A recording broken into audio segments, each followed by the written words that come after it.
Oi, pessoal. Meu nome é Maria Clara. Eu sou monitora de Educação Tutorial em Anatomia Clínica dos Sistemas 2 e eu, junto com Ivana, vamos falar um pouco sobre anatomia do coração e grandes vasos. A fibra estriada cardíaca possui células estriadas e anastomosadas, ou seja, elas têm essas estrias na fibra, que a gente pode ver na imagem, e são anastomosadas porque elas são interconectadas. São mono ou binucleadas, ou seja, possuem um ou dois núcleos, possuem estrias transversais, que são essas que eu mostrei na imagem, possuem contração involuntária forte, vigorosa e rítmica. E uma das características para identificar essa fibra estriada cardíaca são a presença de discos intercalares. A gente pode ver na imagem ao lado também. E esses discos intercalares ajudam na adesão e contração sincronizada. Enfim, do nada apareceu um peitoral aí. Isso funciona por quê? Para a gente lembrar o seguinte, que essa cruz em forma de T ajuda a memorizar que esse T na região do coração é para lembrar que o coração tem estrias transversais. O coração, né? O coração é um órgão vital, ou seja, é necessário para a manutenção da vida. É tetracavitário, ele possui 4 cavidades. Tem como função bombeamento sanguíneo. É localizado no mediastino, que já eu vou explicar. Ele repousa sobre o diafragma, né, que é um músculo importante dessa região.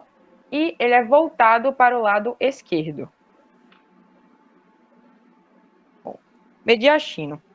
O mediastino, ele é um compartimento visceral da cavidade torácica, que é essa que está do lado da imagem. E ele possui alguns limites. Tem o limite superior, que é na base do pescoço, inferior, na região ali do diafragma, lateral, que seria onde estariam os pulmões, anterior, ali na região do externo, e posterior, na região das vértebras torácicas.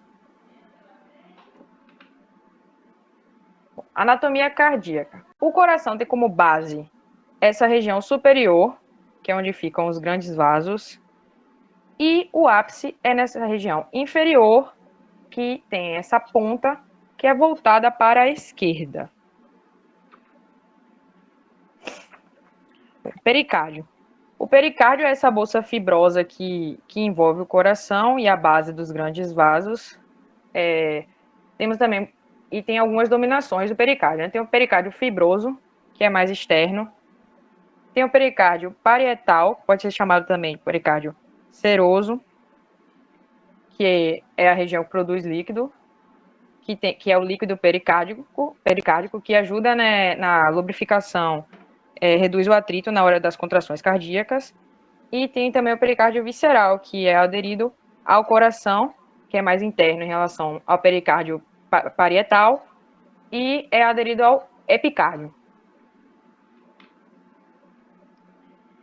Estratificação cardíaca, ou seja, as camadas cardíacas, né? O pericárdio, temos o pericárdio fibroso, o pericárdio que fica mais externo, né? O pericárdio fibroso, o pericárdio parietal, que também pode ser chamado de pericárdio seroso.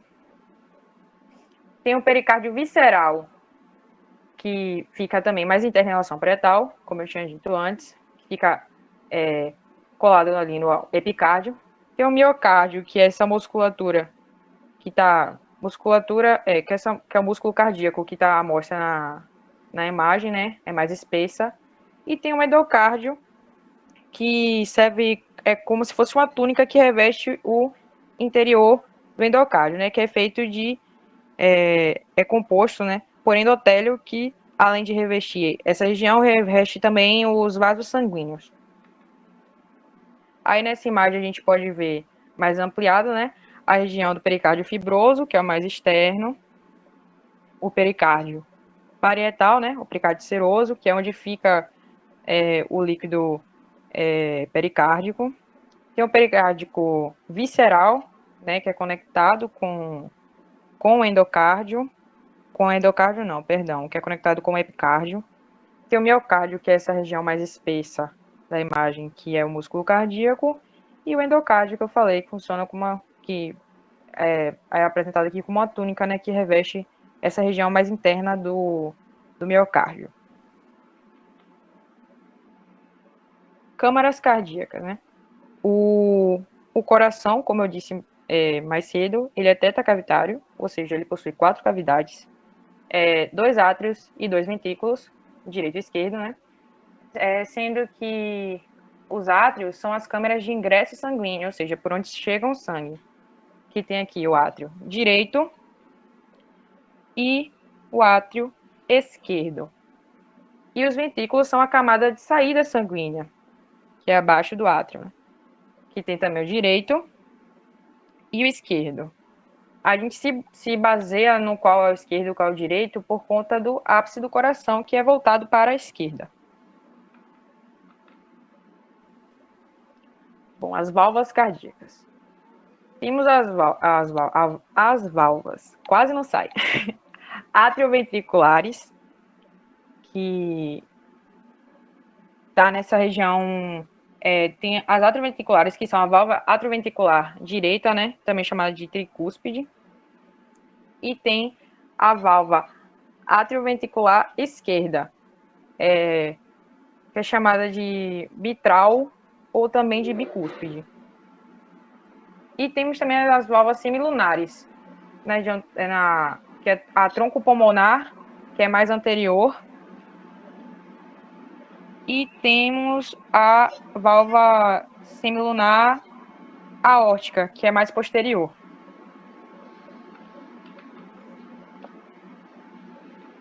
Agora, lembrando, galera, que válvula é um conjunto de válvulas. Agora, dentro dessas válvulas,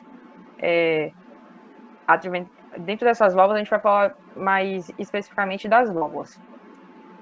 Na válvula atrioventricular direita, que é essa aí na imagem, possui anel fibroso, tem a válvula anterior, a válvula posterior e a válvula septal. E na válvula atrioventricular esquerda, possui anel fibroso, também, válvula anterior e válvula posterior. Ainda falando sobre as válvulas, vou falar agora da tronco pulmonar. A tronco pulmonar, a válvula tronco pulmonar tem a válvula semilunar anterior, a válvula semilunar direita e a válvula semilunar esquerda. E a válvula aórtica tem a válvula semilunar posterior, a válvula semilunar direita e a válvula semilunar esquerda. Tem esse nome semilunar porque lembra o formato de meia-lua, né? Pelo menos é o que dizem.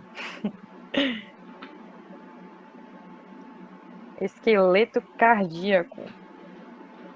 Bom, o esqueleto cardíaco é o que dá sustentação para o coração, né? Tem um trígono fibroso direito, na imagem ali abaixo, dá para a gente observar.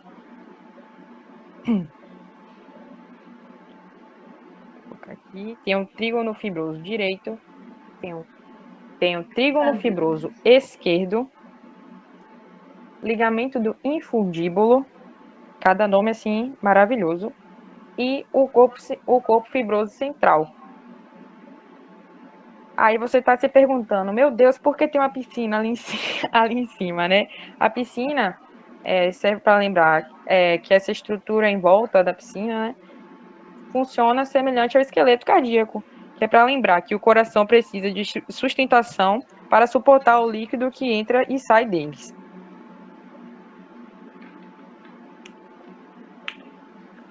Músculos papilares. Então, o músculo papilar, os músculos papilares se localizam no interior dos ventrículos. Eles possuem linhas tendíneas, né, que são tipo auxiliares, são tendões que ligam cada cúspide das válvulas cardíacas aos músculos papilares, nessa região dos ventrículos, atuam na abertura e oclusão das válvulas, né, e impedem a eversão das cúspides, ou seja, impede que essas cúspides retorne o sangue de alguma forma. Ela serve aí para não ocorrer uma eversão durante a contração ventricular. E os septos têm como função separar os ventrículos direito e esquerdo para que não haja mistura de sangue venoso, que é aquele sangue pobre em oxigênio, com o sangue arterial, que é o rico em oxigênio. E também, além de ter os septos nos ventrículos, temos também nos átrios. Tem um interventricular, que é um nome sugestivo, né? Está entre os ventrículos, delimita os dois ventrículos, e tem o interatrial, que delimita os dois átrios. Oi, gente, meu nome é Ivana, eu também sou monitora da ETAC e vou dar continuidade à apresentação com Clara, agora falando sobre os vasos sanguíneos, né? Os propriamente ditos. Então, vai depender do sentido a gente saber se aquele vaso é uma veia ou uma artéria. Por quê? Porque as veias, elas vão até o coração e as artérias, elas abandonam o coração. O V e o A estarem em negrito não é o acaso que tá aqui, né? Por quê? Porque as veias vão até o coração e as artérias abandonam o coração. Então, fazer essa relação de V com V e A com A ajuda a gente a não se perder quando estamos estudando os vasos sanguíneos.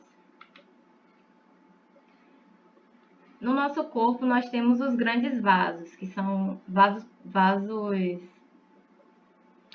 sanguíneos principais, né? São os maiores do nosso corpo. Então, nós temos 4 veias pulmonares, 2 direitas e 2 esquerdas. Elas estão aqui, ó.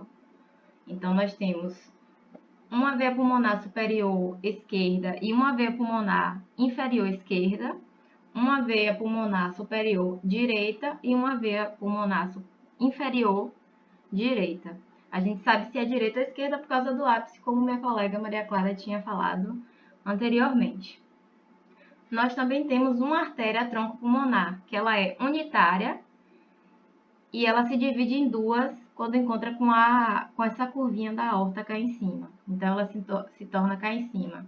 A artéria pulmonar esquerda e a artéria pulmonar direita.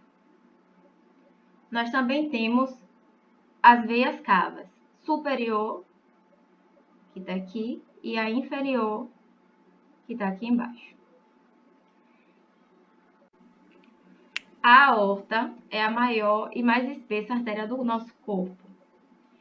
E ela pega o sangue arterial do coração e joga para a circulação sistêmica. E ela se divide aqui em cima em tronco braquiocefálico, artéria carótida comum e Artéria subclávia. isso, artéria subclávia. Sobre o percurso sanguíneo.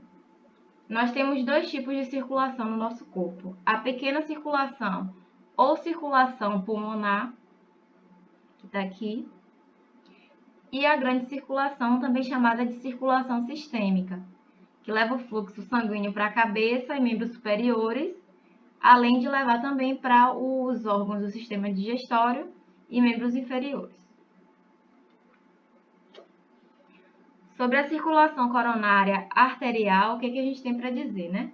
Circulação coronária é a que acontece no interior do coração. Ou seja, o coração, apesar de ser um órgão que irriga todo o corpo, que leva o sangue para todo o corpo, ele também precisa de sangue para funcionar bem. Então, quando a gente encontra uma artéria coronariana entupida, por exemplo, aí acontece um infarto agudo do miocárdio. que é uma situação adversa que vocês vão ver ao longo da vida acadêmica aí. Na circulação coronária arterial, nós vamos encontrar a aorta ascendente e as artérias coronárias. Então, a gente vai ter a artéria coronária esquerda e a artéria coronária direita. A artéria coronária esquerda, ela vai emitir dois ramos. O ramo interventricular anterior e o ramo circunflexo. A gente faz essa relação de interventricular anterior com a esquerda, porque o esquerda ele inicia com uma vogal e o anterior também se inicia com vogal. O que a gente vai ver aqui embaixo na direita aqui. A artéria coronária direita, ela é iniciada com uma consoante e o ramo interventricular que ela forma é o ramo interventricular posterior, que se inicia com uma consoante também. Também é ramo da artéria coronária direita, o ramo marginal direito. Nome bem sugestivo. Além disso, voltando para o ramo interventricular anterior da artéria coronária esquerda, ele vai emitir um ramo diagonal, que vai ter o nome completo de ramo diagonal do ramo interventricular anterior. E sim, as artérias e veias, elas têm nomes, algumas têm nomes bem grandões. Também faz parte da circulação coronária arterial a anastomose coronária. Aqui nós temos um esquema que fica mais fácil de visualizar a circulação coronária arterial. Então, nós temos aqui, saindo da aorta, a artéria coronária esquerda, aqui atrás, e a artéria coronária direita. Vamos visualizar primeiro aqui os ramos da artéria coronária esquerda. Então, são ramos da artéria coronária esquerda. A artéria circunflexa esquerda, que ela sai daqui e vai parar lá atrás do coração, por isso que ela está mais clarinha.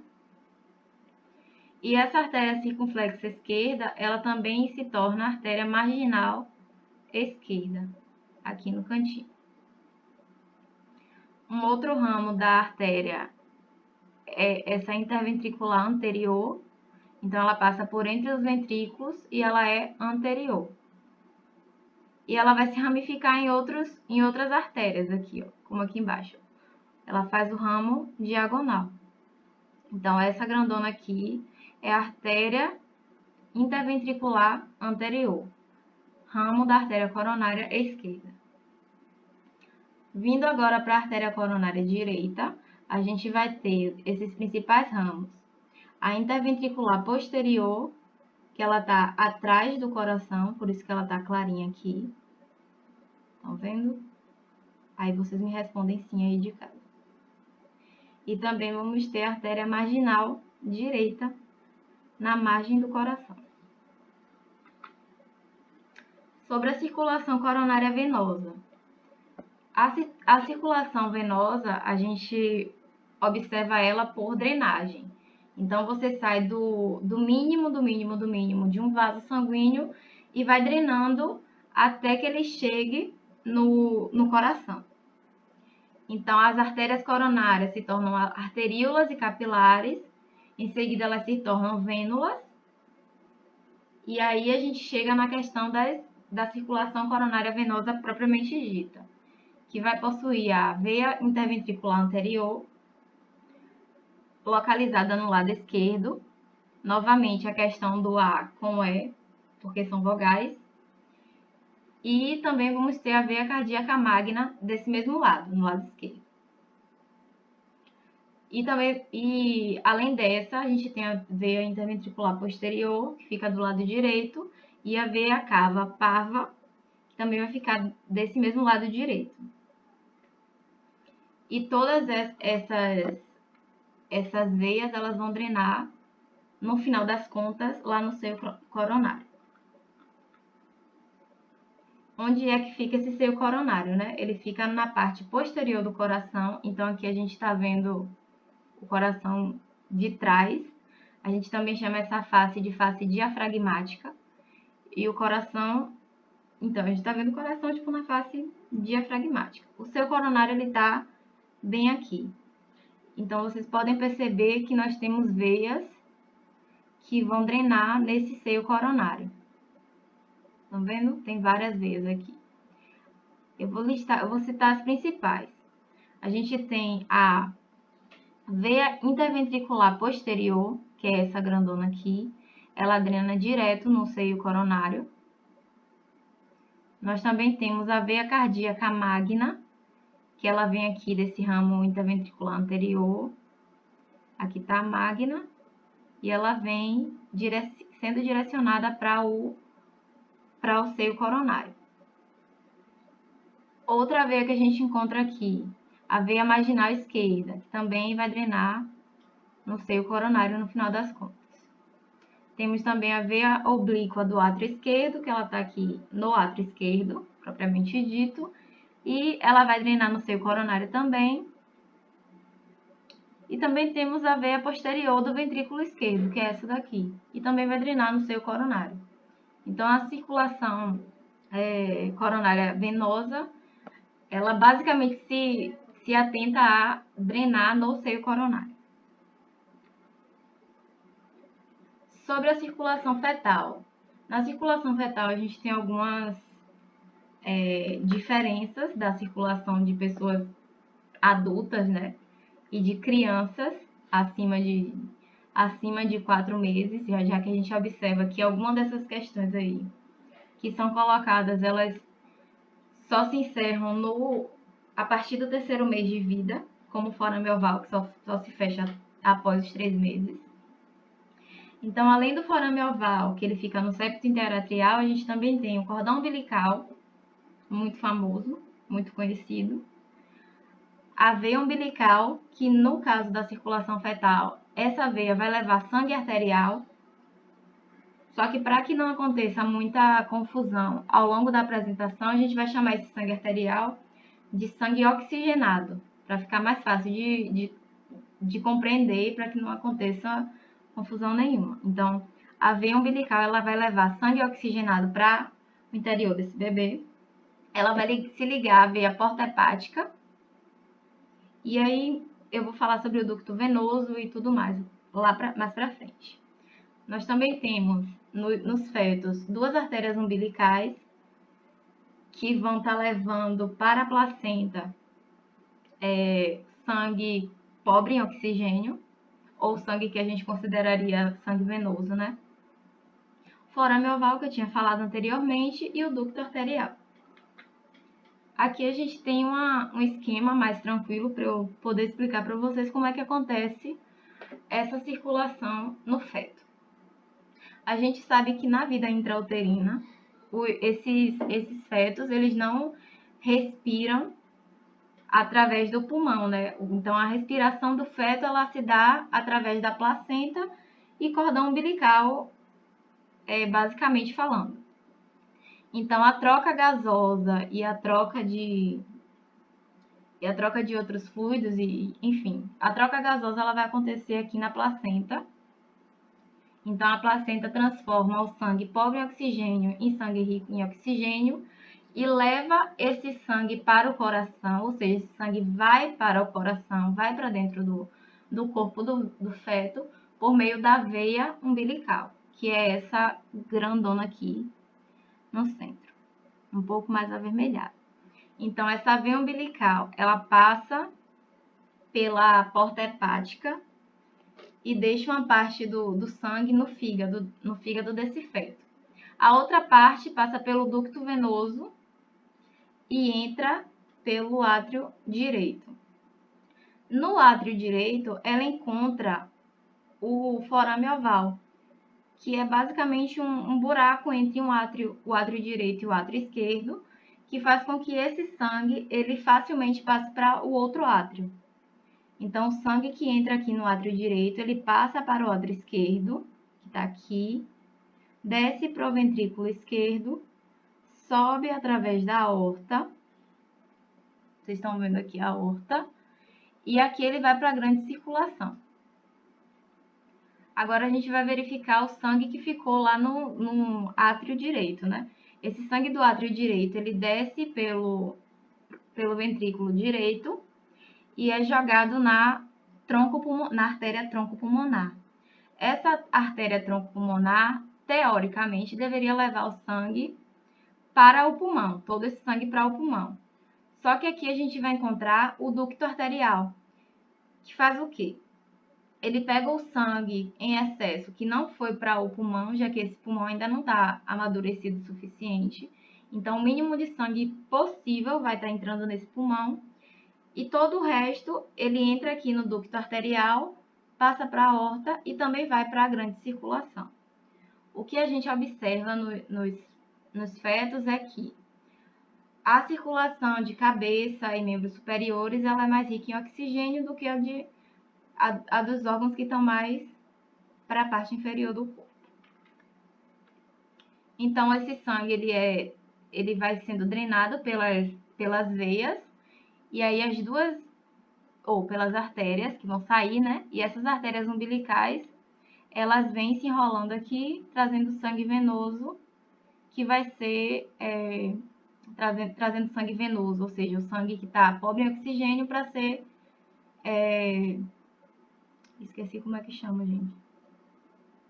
Para esse sangue ser oxigenado novamente aqui na placenta. E aí esse ciclo vai se repetindo ao longo de toda a vida uterina. Sobre os movimentos cardíacos. Nós temos dois movimentos cardíacos, que são a sístole e a diástole. A sístole, ela é a contração desse músculo cardíaco, e a diástole é o relaxamento do músculo cardíaco. E eles acontecem, de preferência, de forma rítmica e controlada, né? Sobre o débito cardíaco. O débito cardíaco, ele é o volume de sangue total despejado na grande circulação a cada minuto. A média é que esse débito cardíaco ele seja de 1 litro, de 4 a 5 litros por minuto. Um alto débito cardíaco, ou seja, um grande volume de sangue despejado nessa grande circulação por minuto, faz com que aconteça ataque cardíaco. Já um baixo débito cardíaco, ele causa a bradicardia. O ciclo cardíaco, ele também, né, auxilia na questão dos movimentos cardíacos. Por quê? Porque não é só uma questão mecânica, a gente também tem a parte elétrica acontecendo no ciclo cardíaco.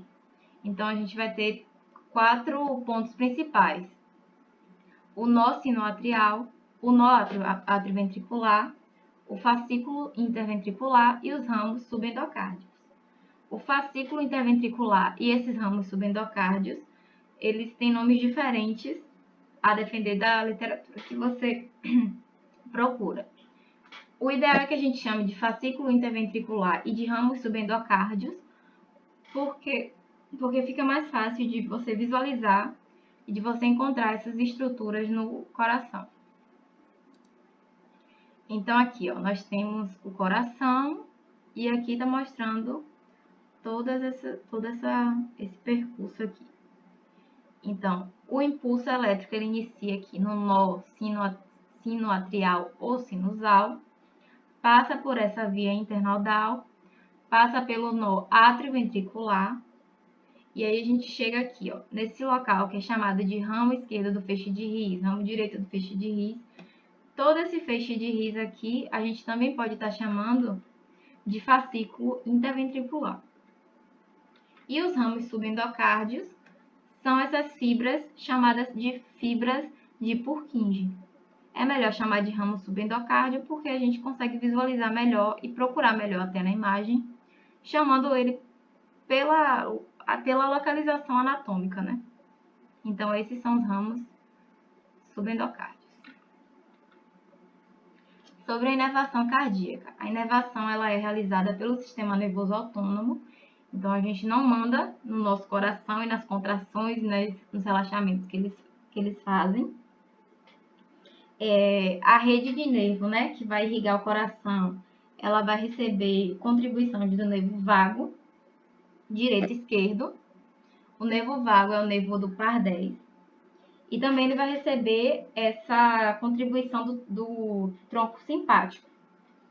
o tronco simpático aqui, onde a gente observa a resposta estimulante e a questão dos gânglios torácicos. Todos eles são responsáveis por influenciar a questão da frequência cardíaca, débito cardíaco e também as forças de contração do coração. O eletrocardiograma, último tópico abordado nessa aula, ele é um exame cardíaco realizado para registrar os impulsos elétricos durante o ciclo cardíaco. E ele detecta a despolarização e a repolarização das fibras cardíacas através da pele. E apresenta também as ondas de deflexões, né, que são a P. A gente chama esse QRS de complexo QRS, e a onda T é essa última aqui. A onda P, ela demonstra o momento de contração dos átrios. O complexo QRS, ele mostra o momento de contração dos ventrículos. E a onda T, ela vai indicar a repolarização dos ventrículos. Esse é um gráfico normal de eletrocardiograma. Então, a gente costuma estudar eletrocardiograma a partir desse gráfico considerado comum, para que ao observar qualquer tipo de alteração no que é comum no gráfico, a gente consiga identificar ou supor que existe algum tipo de patologia no coração desse paciente. Muito obrigada pela atenção. Eu e a minha amiga Clara, nós estamos disponíveis para tirar qualquer dúvida que você tenha. E é isso. Essas são as nossas referências e nós recomendamos todas as três, além dos preenchimentos do módulo, para que vocês estudem bem a anatomia. O preenchimento da nossa parte de coração e grandes vasos, ele deve ser entregue em até uma semana, então fiquem atentos e não deixem para fazer de última hora, porque dá muito trabalho. É isso, gente. Obrigada. Acabou a minha.